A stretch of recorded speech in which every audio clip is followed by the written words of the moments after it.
मोहिनी भगवान जो है दैत्यों के पास गए और मोहिनी भगवान के रूप को देखते ही दैत्य महाराज जो है मोहित हो गए। भगवान से बोले, देवी आप कौन हैं? हम लोग कश्यप जी की संतानें हैं और हम जो है आपस में अमृत पीने के लिए झगड़ रहे हैं। आप पे हमें पूरा विश्वास है और आपको देखकर हमें लगता है कि आप निश्चित ही हमारा बंटवारा अच्छी तरह से करोगी। तब मोहिनी भगवान ने कहा, देखो दैत्यों, अपरिचित स्त्री पर ज़्यादा विश्वास नहीं करना चाहिए, क्योंकि ऐसी स्त्रियों के तो नए नए मित्र होते हैं। अब ऐसे ही कहा महाराज, तो दैत्यों को और अच्छा लगा कि अब तो देवी हमें तुम पर पूरा विश्वास है कि तुम अच्छे खानदान की हो। इतनी बड़ी बात तुमने कह दी। अब दैत्य कह रहे हैं, देवी हमें तुम पर पूर्णतः विश्वास है, तुम हमारा हित ही करोगी, तुम हमारा अहित नहीं करोगी, इसलिए आप ही हमारे अमृत का बंटवारा कर दो। उसी समय महाराज देवता भी आकर पंक्ति लगाकर बैठ गए। मोहिनी भगवान ने दैत्यों से कहा कि देखो ये तो लालची है देवता, तो आ गए इसलिए इन्हें अमृत नहीं देंगे तो ये झगड़ा करेंगे। इसलिए क्या करते हैं कि जो अमृत का ऊपर ऊपर का पतरा पतरा भाग है वहाँ इन्हें पिलाकर विदा कर देते हैं और जो गाढ़ा गाढ़ा बचेगा वहाँ आप लोगों में पान कराऊंगी। तब दैत्यों ने कहा, देवी जो करना है सो करो, हम पर तो तुम्हें पूरा विश्वास है, तुम्हारी जो इच्छा तुम वही करो।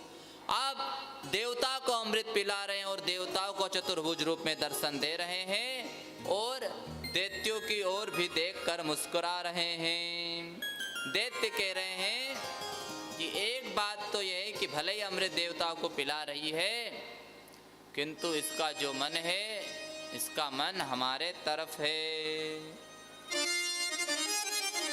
तब उन्हीं दैत्यों में महाराज एक स्वरभानु नाम का दैत्य था, उसको कुछ संदेह हुआ। उसको संदेह हुआ तो उन्हें मन में विचार किया कि कुछ न कुछ तो गड़बड़ है। चुपचाप महाराज देवताओं का रूप धारण करके देवताओं की पंक्ति में बैठ गया।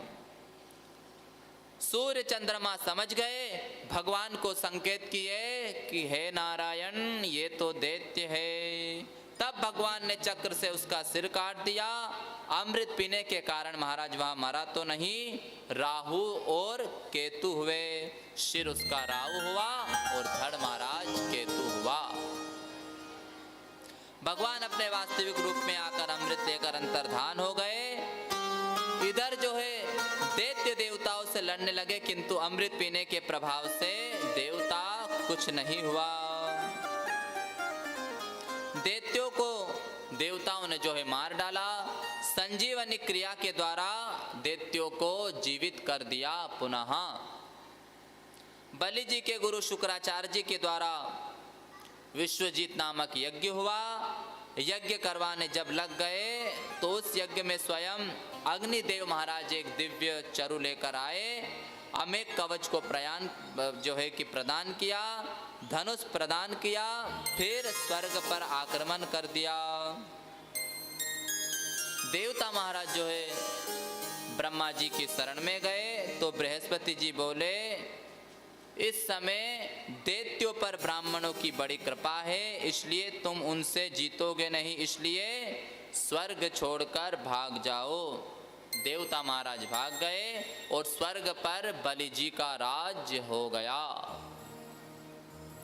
अब शुक्राचार्य जी ने बलि जी से कहा कि तुम अभी स्वर्ग के स्थायी शासक नहीं हो, यदि तुम सदा के लिए स्वर्ग के राजा बनने चाहते हो तो अश्वमेध यज्ञ करो।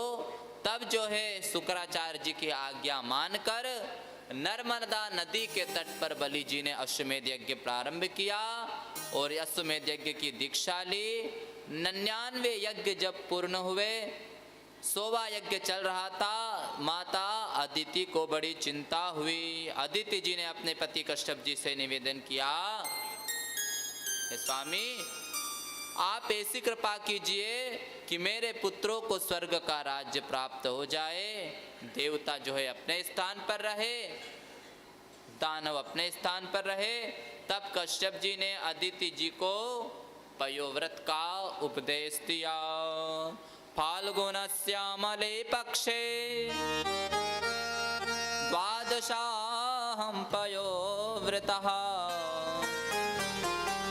अर्चयेदरविन्दाक्ष भक्त्या परमयान्वितः। फाल्गुन मास की प्रतिपदा से लेकर द्वादशी पर्यंत तक इस व्रत को किया जाता है। इस वक्त व्रत में महाराज जो है दुग्ध का ही आहार लिया जाता है और भगवान का भजन किया जाता है। अब अदिति ने जब ये व्रत किया तो भगवान ने प्रसन्न होकर अदिति जी को दर्शन दिए और कहा, मैं आपका पुत्र बनकर आऊंगा और आपके पुत्रों को राज्य दिलाऊंगा। तब भगवान जो है भाद्र शुक्ल द्वादशी के दिन अभिजीत मुहूर्त में अदिति मैया के गर्भ से वामन रूप में प्रकट हुए। बोलिए वामन भगवान की जय।